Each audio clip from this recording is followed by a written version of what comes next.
Automotive industry economists, the unthinkable has happened. 30 years of free trade across North America virtually wiped out by a single executive order. 15 billion United States dollars. That is the estimated additional cost now hitting the United States auto industry in a single year, not from a recession, not from a natural disaster, but from policy decisions that have quietly reshaped North America's supply chains and turned efficiency into liability. What was once the most integrated automotive manufacturing system in the world is now becoming one of the most expensive. Vehicles assembled for American consumers rely on parts that cross the United States and Canada border 7 or 8 times before final production. Each crossing now carries new friction, new delays, and new tariff exposure. The result is not a theoretical risk. It is a measurable cost shock already moving through factories, supplier networks, and dealership price lists. Analysts warn that these changes could add between $4,000 and $12,200 to the price of a single vehicle, pushing millions of middle-income buyers out of the new car market and placing severe pressure on suppliers that operate on thin margins. At the same time, investment capital is not retreating from North America. It is simply moving north. Because while the United States absorbs higher costs and uncertainty, Canada is positioning itself as a stable, lower-risk manufacturing hub for the next generation of vehicles. And by the end of this analysis, one overlooked detail will explain why this shift may be far more damaging to the United States economy than anyone in Washington expected. A modern vehicle assembled in the United States contains thousands of components sourced across North America. Engines, transmissions, electronic modules, and battery systems routinely cross the border between the United States and Canada multiple times during machining, calibration, testing, and final integration. Under the new tariff regime, each crossing exposes the same component to new duties, additional inspections, and longer dwell times at key border points. Industry analysts calculate that this cumulative tariff effect alone is responsible for as much as 15 billion United States dollars in additional annual costs for American automakers. That figure does not include secondary losses tied to inventory delays, expedited shipping, or production downtime. It reflects direct cost increases embedded into the manufacturing process itself. For manufacturers, the consequences are immediate.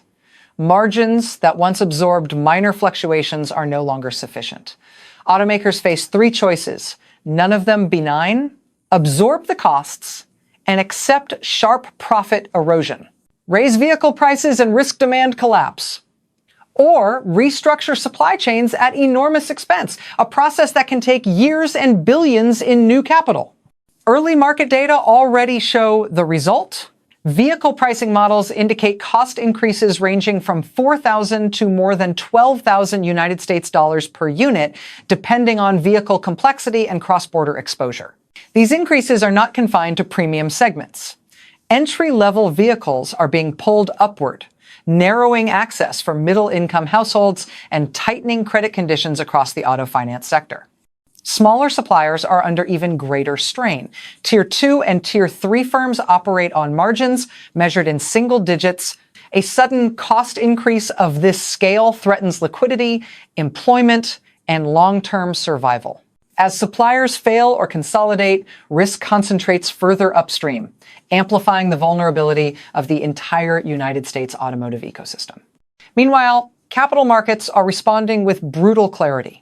New investment is slowing inside the United States while expanding in Canada, where production timelines remain predictable and tariff exposure is limited. The trade war is no longer theoretical. It is now reshaping where factories are built, where jobs are created, and where future vehicle platforms will be produced.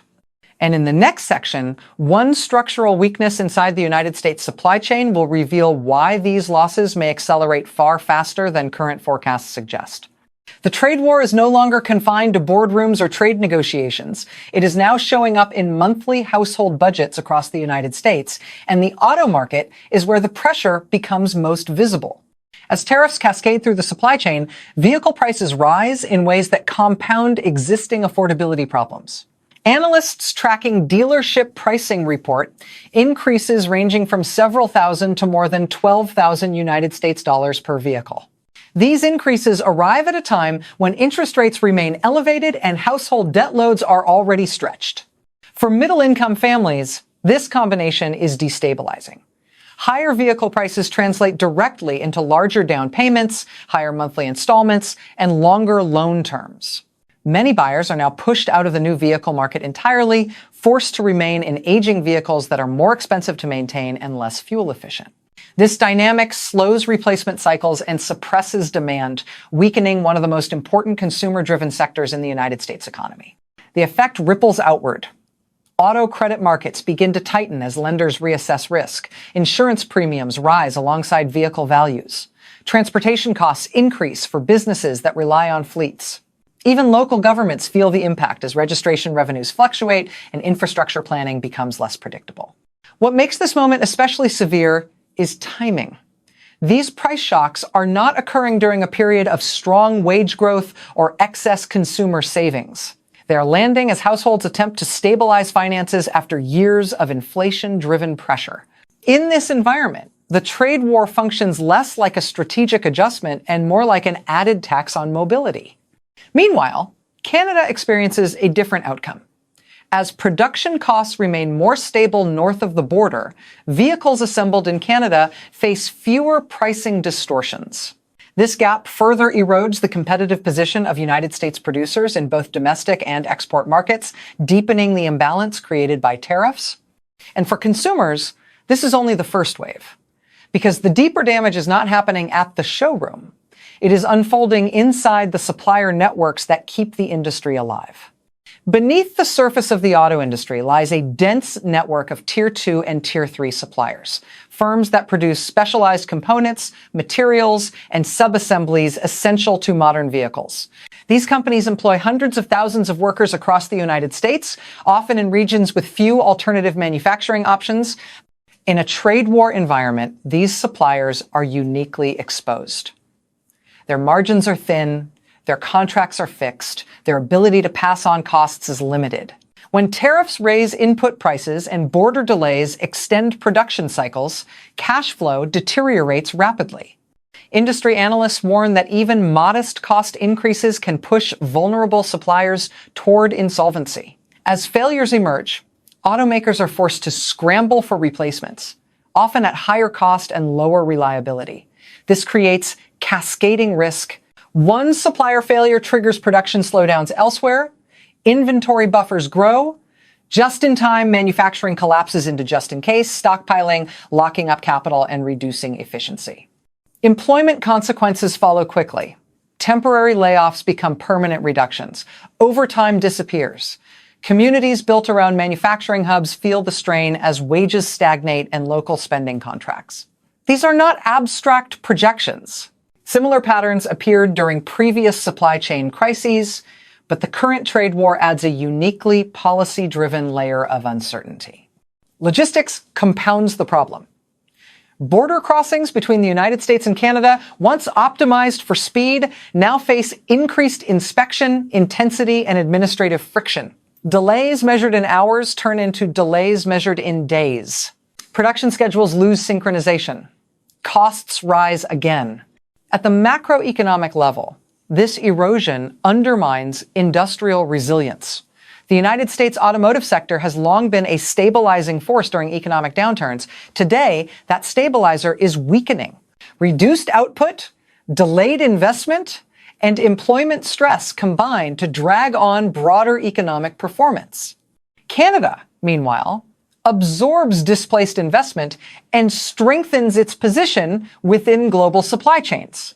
Facilities expand, contracts shift, workforce demand grows. The contrast becomes sharper with each passing quarter. And in the next section, one strategic miscalculation will explain why these economic pressures may soon collide with geopolitical realities. Transforming a trade war into a long-term competitive loss, the United States may struggle to reverse. From Washington's vantage point, tariffs are framed as a corrective tool. The The stated objective is straightforward: reduce dependency on foreign inputs, rebuild domestic capacity, and restore industrial resilience inside the United States. In theory, a trade war forces production home. In practice, the automotive sector exposes the limits of that logic. The United States auto industry is not structured for rapid isolation. Its competitive strength was built on scale, specialization, and cross-border integration. Attempting to reverse that system through tariffs introduces costs faster than capacity can be rebuilt. Factories cannot be relocated overnight. Tooling takes years. Workforce training takes even longer. During that transition, costs do not pause. They accumulate. Executives now face a planning environment defined by uncertainty. Investment committees delay decisions. Long-term platform development slows. Capital that might have funded new facilities or electric vehicle lines is held back to manage risk. This hesitation carries a measurable price. Lost time in the automotive sector often means lost market share that cannot be recovered. Policymakers also confront a political contradiction. While tariffs are intended to protect domestic jobs, the immediate effect threatens employment in precisely the regions they aim to support. Suppliers facing insolvency do not wait for strategic realignment. They cut shifts, reduce headcount, or close entirely. Once skilled labor exits the industry, rebuilding becomes far more expensive. At the macro level, these pressures weaken the United States negotiating position. Trade partners recognize that internal costs are rising faster than external concessions are achieved. In a prolonged trade war, leverage depends not only on tariffs imposed, but on the ability of the domestic economy to absorb retaliation. In this case, the automotive sector is signaling stress earlier than expected. Canada's role sharpens this contrast.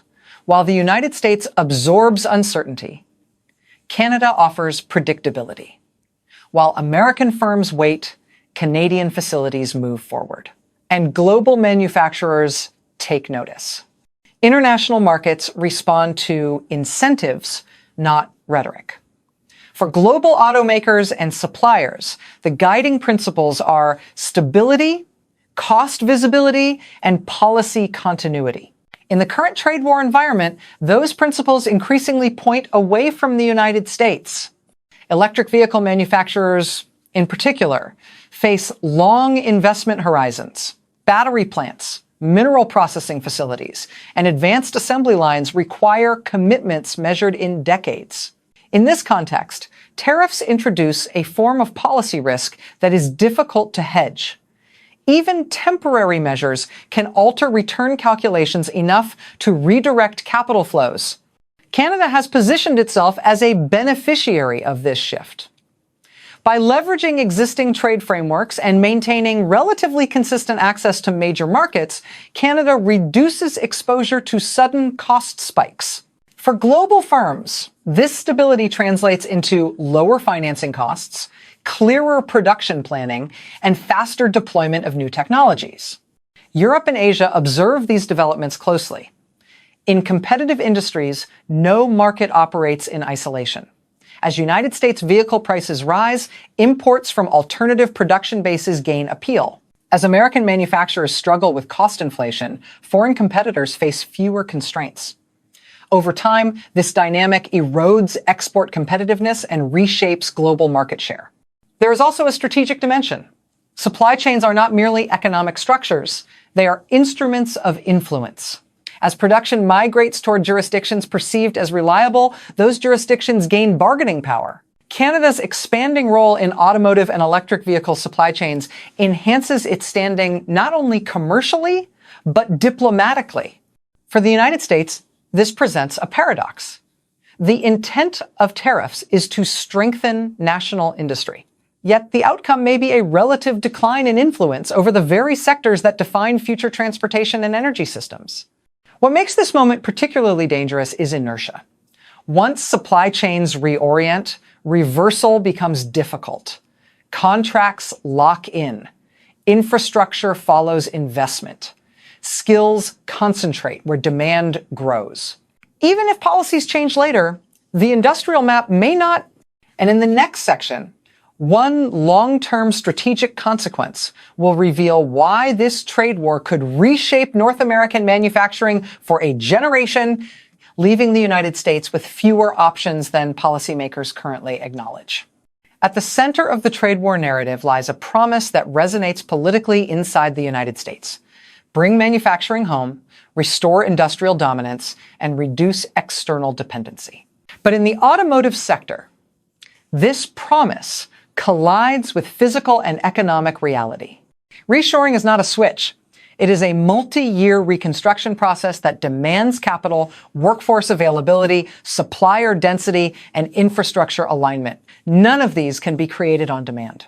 In the meantime, tariffs apply immediately. Costs rise instantly. And production systems built for integration are forced to operate as if borders did not matter. This timing mismatch creates a structural loss window. During the years required to rebuild capacity, American automakers bleed competitiveness. Vehicles cost more. Product cycles slow. Innovation budgets shrink. Competitors do not wait. Critically, modern vehicles are no longer defined only by assembly. They are defined by software, battery chemistry, advanced materials, and precision manufacturing. These capabilities depend on ecosystems, not isolated plants. Once an ecosystem forms elsewhere, catching up becomes exponentially harder. This is where the trade war becomes dangerous. It does not merely shift costs. It alters where ecosystems take root. While attention remains fixed on tariff announcements and political messaging, Canada has executed a quieter, more durable strategy. Rather than retaliate aggressively, Canada has emphasized reliability. Canadian production sites offer something global manufacturers value more than short-term incentives: predictability, stable access to markets, lower exposure to sudden policy reversals, and continuity in supply chain planning. In a trade war environment, these qualities attract capital faster than subsidies ever could. As new contracts are signed and facilities expand, a feedback loop emerges. Investment draws skilled labor draws suppliers draw infrastructure, each step reinforces the next. Over time, this creates a gravitational pull that reshapes manufacturing geography. For the United States, this presents a strategic dilemma. Even if tariffs are adjusted later, the damage may already be done. Supply chains that relocate do not snap back. They harden. Long-term contracts extend. Specialized skills cluster. Financial models are recalibrated around new assumptions. The true cost of the trade war, then, is not limited to 15 billion United States dollars in annual auto sector expenses. It is the opportunity cost of lost future platforms, lost innovation leadership, and diminished leverage in the industries that will define transportation for decades. What makes this twist especially severe is visibility. These losses do not appear immediately in employment reports or quarterly earnings. They surface slowly as missed investments, delayed launches, and shrinking influence. By the time the pattern becomes obvious, reversal is no longer a policy choice, it is an industrial impossibility. And in the final section, one last data-driven reality will tie these threads together, revealing why this trade war may ultimately be remembered not for what it protected, but for what it quietly surrendered. When the history of this trade war is written, the most damaging consequences may not be found in tariff schedules or quarterly earnings reports. They will be found in what quietly moved elsewhere while attention remained fixed on short-term politics. The United States entered this phase of the trade war believing that tariffs could force production home without lasting disruption. What has emerged instead is a reality where costs rise faster than capacity can be rebuilt, consumers pay more long before benefits arrive, and investment flows toward jurisdictions offering stability rather than slogans. Canada did not win through confrontation. Canada won through predictability. As uncertainty spread across the United States automotive sector, capital sought shelter. Supply chains followed. And once those decisions were made, they began to harden into long-term commitments. 15 billion United States dollars in annual cost increases may be only the visible portion of this shift. The deeper loss lies in delayed innovation, eroded competitiveness, and diminished influence over the industries shaping the future of transportation. The defining question is no longer whether tariffs can pressure trading partners. The question is whether the United States can afford the internal costs of using them in a world where supply chains move faster than policy. And here is the uncomfortable reality to consider as this analysis ends. By the time the full impact becomes undeniable, the options to reverse it may already be gone. Is this a bold strategy to rebuild American industry, or a risky mistake that strengthens competitors while quietly hollowing out the United States industrial core?